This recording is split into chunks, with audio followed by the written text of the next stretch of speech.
Hey guys, welcome to the Touchdown Table. I'm Ryan, that's Tyler, that's Jordan. And right now we're going to take a look at the AFC West. It's a division that a couple weeks ago you might think, oh, the Chiefs are going to run away with it. But then, oh, Mahomes misses a few games. The Chiefs drop one. The Raiders suddenly look better. The Chargers win a few games. And Denver's hanging in there, coming off a nice win against Cleveland. So we're going to take really a deep look at the situation and the entire outlook for this division. So let's get started. Well, you said Mahomes missed a couple games. But this team, they didn't slow down. They played two NFC North opponents in a 2-week span where he did not play. As we sit right now, we're not sure whether Patrick Mahomes will play or not He probably in the will. upcoming week, but he most likely will. But you got to give credit to Matt Moore, their backup. Good job for him. But it goes for the rest of the roster, too, and that includes even some people on the defense. I mean, I know the defense is not something you look at for the Chiefs, but they played pretty well. And running back LaShawn McCoy has 371 yards, as well as their tight end Travis Kelce has 666 yards. Wow. Mm-hmm. Great number. I just think it says a lot about the Chiefs that they were able to beat a good Vikings team without their top three in the league quarterback. I just think it says a lot about them because a concern for the Chiefs going back to last year is their defense. I'm still not convinced, but they made enough plays to allow Matt Moore to just make just enough plays and then set up Butker to make that game winning kick. It does really hurt Patrick Mahomes' MVP case, but honestly, as he and all of his teammates, I'm sure are, the team is way more important. So I just really got to give the Chiefs, particularly Matt Moore, like you mentioned, Tyler. Like there's like when you have backups, like you want guys that are experienced because sure maybe they haven't made many starts, they've watched a lot of things happen, they've watched the film, they've been in practice. It's not like they know what they're doing. And Matt Moore, he this wasn't his first rodeo, so shout out to him and really Andy Reid. You know, obviously Mahomes goes down, your potential MVP quarterback goes down. You have to make those adjustments. He was able to coach his team to win, and even the Green Bay game on primetime, I think they played all right. They hung in that game and they allowed Matt Moore to almost go toe to toe with Aaron Rodgers. So I think it says a lot about the depth of their roster. Yeah, and I'd say it says more about the depth of their offense, like you said. I don't trust their defense that much, very much yet. They did try to make their defense better in the offseason, making a lot of big acquisitions, but it's not looking much better right now. I mean, the secondary, they did add Tyrann Mathieu, but I haven't really heard his name much at all this year. There's other guys that I'm blanking on their name right now. They added to the defensive line, stuff like that. But Frank Clark. Frank Clark, that's a big one. But even he's having a tough season. So that defense is still not looking good. And like you said, it says a lot about the offense to show what they've been doing.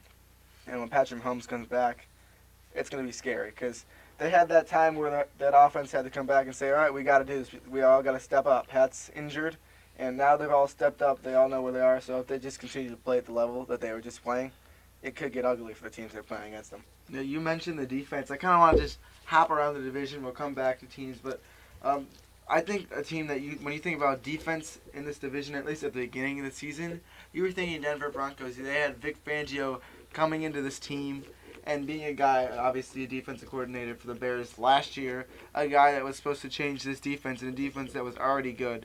Bradley Chubb, unfortunately, is out for the year, which is not ideal for this Broncos team. But this defense, I said it earlier before the season, I said they could be a top unit in this league. At the beginning of the season, it did not look like it now, but now it's looking like it. And that goes to a big part of guys that you really haven't heard of that much. I mean, Todd Davis has 53 tackles. Justin Simmons has 2 interceptions at this point. And there's a lot of guys that have been making a big impact. Alexander Johnson, he's been everywhere. I mean, there's been things I've been seeing on Instagram and stuff like that about how good he's been playing.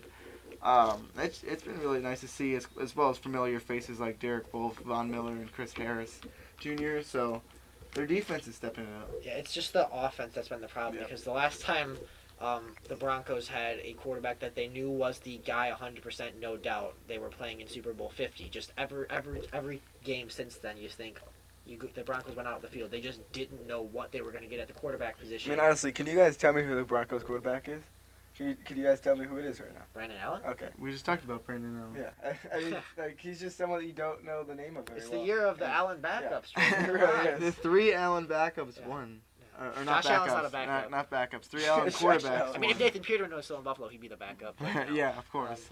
Yeah, We made videos about him. Yeah, but being serious, I think that Denver just needs to really, one, see what they have in Drew Lock, and they're being very patient with him. And I don't. And I think he's hurt right now. He's battled some injuries, but they're being patient with him, which I think is good. Yeah, I think that's very smart, especially watching his play because he didn't look too good in the preseason. Yeah, but I feel like he has the arm, but I just think he needs to get some of the decision making and the actually down. But he has the talent to be a quarterback. Physically, he just got to get the mental aspect of the game down so he doesn't make many bad throws and not smart decisions. But I think the potential is certainly there with him, and I'm not any less high on him than I was on draft day. So I think we just gotta wait on Denver. I mean, until we really see Drew Lock for an extended period of time, which it doesn't sound like it's gonna be anytime soon, because it seems like they're gonna go with Brandon Allen with Joe Flacco on IR.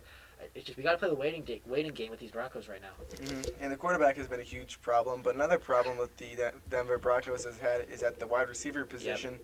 It's been a little bit better this year, but they did end up trading Emmanuel Sanders away, so that's gonna help for years to come. What did they get for it? Was it a pick, I think? They got some picks, yeah. Yeah. Mm-hmm. So they did lose a guy, but a guy who I'd love to talk about is Cortland Sutton. I really should have pulled up his stats, but he's having an amazing season. Tyler, you probably have his stats over there, so I'll let you say it after this. But he's having an amazing season.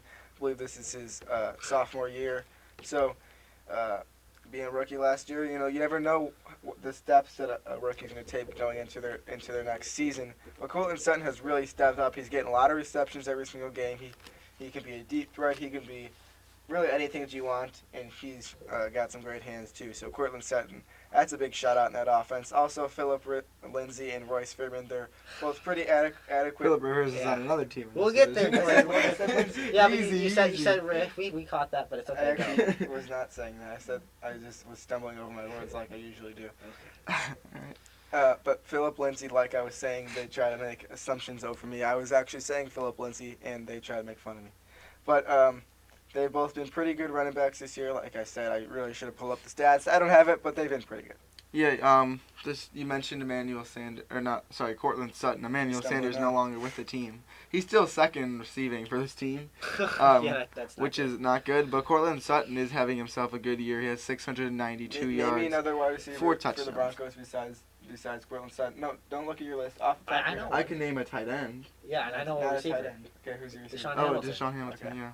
And then there's Noah Fant, which is another guy that we could talk about. Yeah, I was hoping we'd talk about him. Yeah. He had that nice play last week. I want to get back to the Broncos again later in this conversation, but we're on the topic of wide receivers, and I feel like this is a perfect way to head into this Raiders organization, a team that didn't have that many good wide receivers. Well, they had one. Yeah, they did for about a month maybe. Yeah, and then they had Antonio Brown come into this organization, right? And then he dipped. He was like, "No, I'm out of here. I'm gonna head out." There you go. And a little SpongeBob meme. So he left, and it did not look like this wide receiver corps was gonna be good. But there's guys: Darren Waller, Tyrell Williams, Hunter Renfrow. These guys making a big impact down the field, and even in short plays with guys like Josh Jacobs, their rookie running back, who has been doing some wonderful things for them. Mm-hmm. And I'm a huge fan of this Raiders team overall. And like you said, you talked about the wide receivers. You talked about Hunter Renfrow. You talked about Darren Waller. You talked about Tyrell Williams, who came from the Chargers, who will be our next team that we'll talk about here. But they have really all stepped up.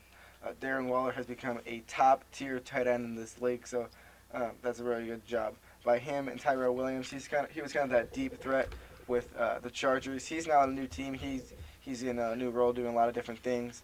And then the rookie, he's been doing a really good job. So credit to that Raiders receiving corps. Yeah, and while we're talking about them, I felt that for the longest time, Tyrell Williams was a very underrated offseason acquisition for the Raiders. It wasn't getting any coverage. It was almost like it didn't happen. Obviously, they were kind of overshadowed by the Antonio Brown thing all offseason and the 3 first-round picks. And I quietly felt that this would emerge to be a very valuable acquisition for Oakland. It turned out to be because, he had a couple of nice plays early. Then he got hurt, but then he came back in that game against Houston, made some nice plays. And I really think he's going to be a great asset for Derek Carr down the stretch. Other guys, they got Darren Waller, the tight end, emerging, promising talent. And then you got Hunter Renfrow, a guy who I was really high on coming out of college as a mid-round sleeper. He's starting to come along. He had a great touchdown catch against Detroit. And this team, they're in it. They're 4-4. They're one game back at the 6th seed. So they're right in this thing. They really. I was really impressed with their win against Detroit, and they got a big game against the Chargers. So that was that's really a lot at stake. And then you look at their upcoming schedule. They got Cincinnati and the Jets after that. So I really think It's that looking they got a shot. It's there for them. Like Mhm. if they play the way they did against Detroit, I don't see if they keep that up, they could very well be in the playoff conversation. Yeah, I want to get to the Chargers in a second, who the Raiders are playing, but we're talking about wide receivers right now, and I feel like it's fair that we mention the best wide receiver core in this division, in my opinion. That being the likes of the Kansas City Chiefs. Yeah. That starts with their tight end, actually, Travis Kelce, who I mentioned before, 666 yards. Sammy Watkins is a guy who's been doing some good things this year. Tyreek Hill, of course. He's been there for Byron. a little bit. I'll get to Byron in just a second. Yeah. Mecole Hardman, the rookie, has been making an immediate impact. Demarcus Robinson, another guy that's emerging. And then Byron Pringle. Byron Pringle. Jordan's a big fan of Byron Pringle, and so am I. I think this year he only has 147 yards and a touchdown. But you got to watch out for this guy, because later on in the season he could be a guy that we start to see be a lot more dynamic part of this offense. There was one day where, I don't know if it was Thursday night or Sunday night football, whatever it was, the Chiefs were on it, so I went into my pantry and grabbed some Pringles, and I just walked up to Tyler and went, Byron? Because I believe he just scored before that. I could just that's a funny imagine you story. doing that. Yeah. That's exactly what he did. But don't worry, we did not forget about this last team in the division. And once we're Can I done just talking pick up about on the them Raiders for a real little quick? I bit. just want to say one feel last free. thing about them. Feel free. Can't show Sorry. him any love? I am Sorry, Chargers. We'll yeah. get there. Yeah, sorry. You beat the Bears, so you didn't deserve that game. The Bears should have won. I'm still salty. But the Raiders have been doing very well, and there are really 2 or 3 games that they've kind of not really been in so far. But their schedule has not been the easiest in the world. They've had to play the NFC North, which is a pretty good division. But even against some of the good teams, they've been in some close games. Like the Texans, they were ahead in that game for a pretty long time. The Texans made a huge comeback in the end. They beat the Lions, NFC North team. They got destroyed by the Packers, the Vikings, and the Chiefs, which is respectable because those teams were doing good at those times that they won. And every single win that they had has been close, but I just really like what this Raiders team is doing. Derek Carr is playing some good football. You know, he was kind of in a lull last year. He's getting back into it again, and the Raiders are the team that they're going to be in some close matchups, but they just got to find a way to pull them off, and I think that they can do it. I'm high on the Raiders. Yeah, and now let's finally get to a team that deserves more respect in the upcoming weeks. Yeah. Are they going to move to London? Well, London Chargers. I- Their oh my owner gosh. reportedly shot that down and said that there Yeah. was no Yeah, legitimacy. to the that should- rumors. If There there should was be no any legitimacy. legitimacy to that, Yeah. I think it is ridiculous. I can make. Yeah, I they'd was- have to like reshuffle the divisions. And Well, the stuff. thing I'm gonna go off for a rant here for a second. So the thing is that they'd obviously be in London across the world. So teams the pond. every time that teams would have to travel there, it'd be a huge advantage, especially if the London Chargers were there for 2 home games in a row because they'd be adjusted to time, and the other team would have to come. And then plus, if you're on that Chargers team, you have to go to 8 away games. We have to go all the way across the pond. And then what would you do then? Would you go back to practice? Would you either find somewhere else to practice? That's just way too much stuff to get involved in. I understand they want to spread football, the NFL around. We love the NFL, but that's ridiculous. Yeah, and just one quick thing I gotta add to that. Then you'd probably have to put the Chargers in either the AFC Yeah. East or the AFC South, because you can't keep them in the West. So then there was That some. messes everything. Yeah, then you say, well, do you move Houston to the AFC West? Do you move the Chargers to the AFC East, and then swap Miami to the South, which I'd love. But you know, it's just talk. It's Because just they talk. wouldn't It's go just, all the it's way not across to legit. play You these can't home do games. that. Yeah, for You these mentioned it. division games. It's not realistic. Something that could be realistic is the Chargers making a run at the end of the season. Yeah, the Los Angeles Chargers. The Los Angeles Chargers, yes. Not the San Diego Chargers. Jordan, I understand that you're still not high on this team, but you have to understand they just beat a really good Green Bay Packers team, and they made them look bad. Yeah, They, and I think that sorry, I'm gonna steal it from you, but I think huge credit is to their defense in that game. Aaron Rodgers, who's been playing some great football. Aaron Jones, who only got 8 carries. Matt LaFleur, you got to fix that. You use your head, but that defense has been playing very well. Joey Bosa. He saw Nick having some success, and he's like, "Wait, no, I gotta beat my brother." So he's been we playing got some another great Bosa football. on this team. Melvin Ingram, and don't forget they still have a great safety who'll be coming back. Yeah, and the Chargers, I'm just going to be honest. They're a weird team. I don't know how else to put it, because they've lost to some really bad teams, but they've beaten some really good teams, so I have no idea who these guys are. They lost to Tennessee, they lost to Denver, and then these last 2 weeks they've beaten two really good NFC North teams. So it's just so confusing. Like, how do you like interpret what the Chargers are putting out there? Like, you don't know what they're gonna get. Yeah, that's a good point. And Jordan mentioned something that's very important. You They watching don't even have Derwin James right Yep. now. Yeah. Derwin James is arguably the best player on their team last year, defensive wise, and he's going to be out for a little bit, which is unfortunate for them. But there's guys that are stepping up. Thomas Davis, Joey Bosa, obviously, Denzel Perryman, Desmond King, a lot of guys in this defense that were a big reason making the Packers look foolish, and a reason why I think this team could be very good. And you can't really forget about the running back core. This is a pretty good running back core. Melvin Gordon, he hadn't been playing his best football until this past week, where he put a pretty good performance out there. Austin Eckler, when Melvin Gordon was holding out, he was great. I did not say Ingram. Don't worry. I know I'm saying. He's trying to get me to say No, something that's wrong. not what I was doing, bro. Okay. Well, I was saying Austin Eckler was doing great running and receiving. Tyler could probably pick that up because he is an Austin Eckler fan since he was on his fantasy team. But also there He is still is. Justin Jackson, who is also a good third running back. Who honestly, he could, if he was on another team, I wouldn't be surprised to see him getting some playing time. Oh, yeah. He's been a pretty good running back. Yeah, I would definitely agree with that. Austin Eckler being a guy who has been very dynamic. Now, I think something else, I want to go back to these other teams and talk about things that we kind of missed. So I think, first of all, we should go back to something that Ryan wanted to talk about earlier, and that being Noah Fant. So. Yeah, I liked this guy coming out of the draft process. I think it was really a good job by Denver for being able to trade down, accumulate some more draft stock, but then also get this guy. He's just an athletic guy coming out of there, a tight end university, if you will, aka Iowa. He's just a young, promising guy for whoever their George quarterback Kittle. of the future is going to be. You know, that's anyone's T.J. guess. Hawkinson. I mean, I don't even know if John Elway knows, but. You know, the fact Noah of the matter is Fant. that he's just a promising young guy that they want to add to their Iowa. offense. He's really starting to emerge as a he just looks like an NFL ready tight end. He looks like this is where he's meant to be. He's making the plays. You saw that highlight against the Cleveland game where he scored. He's just a guy that's really starting to flourish at this midpoint of the season. Iowa. All right, well, I think we should probably start to wrap this video up soon, but a couple of things that I feel like need to be mentioned. Of course, we talked about Patrick Mahomes a little bit. He's returning. We talked about that. And then Phillip Rivers for the Chargers and Keenan Allen, their top receiver. Jordan mentioned Melvin Gordon. He's been getting better. Melvin. And there's Keenan Allen, a guy who's been doing well, except for in that Bears game. He could not make a catch. Stand. For some reason, he could not make a catch in that He game. just didn't know how to use his feet. Yeah, it was very weird. What the heck is that? I don't know what that was, but we're just Oh, gonna God. we're gonna keep moving on. I'm just gonna We're mention. Sam Darnold. We're seeing ghosts or something. I don't know Yeah. what's going on. I think that's all the extra names that I gotta throw in. Do you guys think there's other names that need to be thrown in for any of those 4 teams? No, I think we talked about a lot of good guys that are gonna really make an impact for their team, and like this AFC West race, like it's not over because the Raiders, they've been looking good, and you know the Chargers, I mean at least for the past 2 weeks they've looked good, particularly on defense as we mentioned. So this division race, I don't think it's over by any means, especially with the Chargers and the Chiefs. They still have to play twice. Kansas City and Oakland still play once, and we still got a lot of football left. So I really think.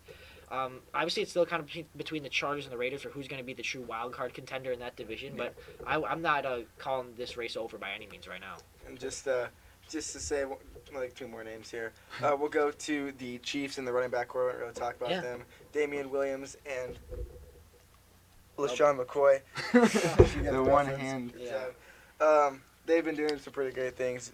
Damian Williams scored a very, very long touchdown. It was like, 91 yards? It was crazy. And then Tyreek Hill just sprinted all the way down the field and beat his running back. Showed him up. Even though he was behind him blocking. So that just shows how fast Tyreek Hill is. And by the way, Tyreek Hill is faster than Lamar Jackson.